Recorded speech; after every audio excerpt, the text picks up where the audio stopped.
স্কুলের শেষ বেঞ্চে পাশাপাশি বসতো অর্ণব আর ঋত্বিক। একজন পড়াশোনায় খুব ভালো, অন্যজন সারাদিন দুষ্টুমি করেই কাটত। ক্লাসে কেউ যদি অর্ণবকে বই পোকা বলে হাসতো, ঋত্বিক সবার আগে তার হয়ে দাঁড়াতো। আবার পরীক্ষার আগের রাতে ঋত্বিকের খাতা ভরে যেত অর্ণবের হাতে লেখার নোটে। সময় থেমে থাকেনি। স্কুল শেষ হলো, কলেজ এলো, তারপর চাকরি।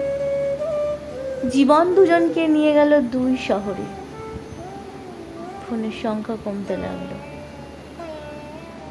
ব্যস্ততা বাড়তে লাগলো। একসময় মাস কেটে যেত কোনো কথা না বলি। হঠাৎ একদিন গভীর রাতে অর্ণবের ফোন বেজে উঠল।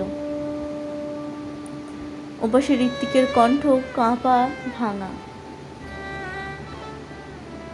সবাই কাছে, তবু আজ খুব একা লাগছে। অর্ণব একটা প্রশ্ন করলো না, শুধু বলল, আমি আসছি। পরদিন সকালে বহু কিলোমিটার পথ পেরিয়ে সে বন্ধুর দরজায় দাঁড়িয়েছিল। হাতে কোনো দামি উপহার ছিল না, ছিল শুধু এক কাপ চা আর সেই পুরনো হাসি। সেদিন দুজনের খুব বেশি কথা হয়নি। ছাদের এক কোণে বসে সূর্য ডুবতে দেখেছিল তারা। নীরবতার মধ্যেও যেন হাজারটা গল্প লুকিয়েছিল। ঋত্বিক হেসে বলেছিল, জানিস, পৃথিবীতে সবাই পাশে থাকার কথা বলে, কিন্তু সত্যিকারের বন্ধু সেই যে কোনো কথা না শুনেও বুঝে যায় তুই ভেঙে পড়েছিস। অর্ণব উত্তর দিয়েছিল, বন্ধুত্ব মানে প্রতিদিন কথা বলা নয়। বন্ধুত্ব মানে এমন একজন মানুষ যার নম্বর কখনো ডিলিট হয় না, আর যার জন্য দরজা কখনো বন্ধও হয় না।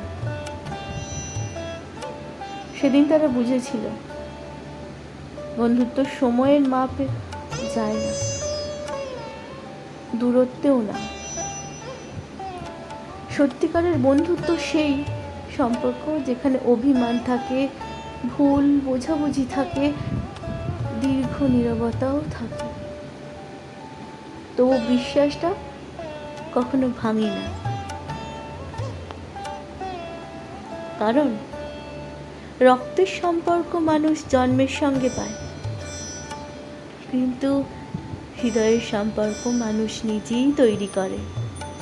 আর সেই সম্পর্কের সবচেয়ে সুন্দর নাম বন্ধুত্ব।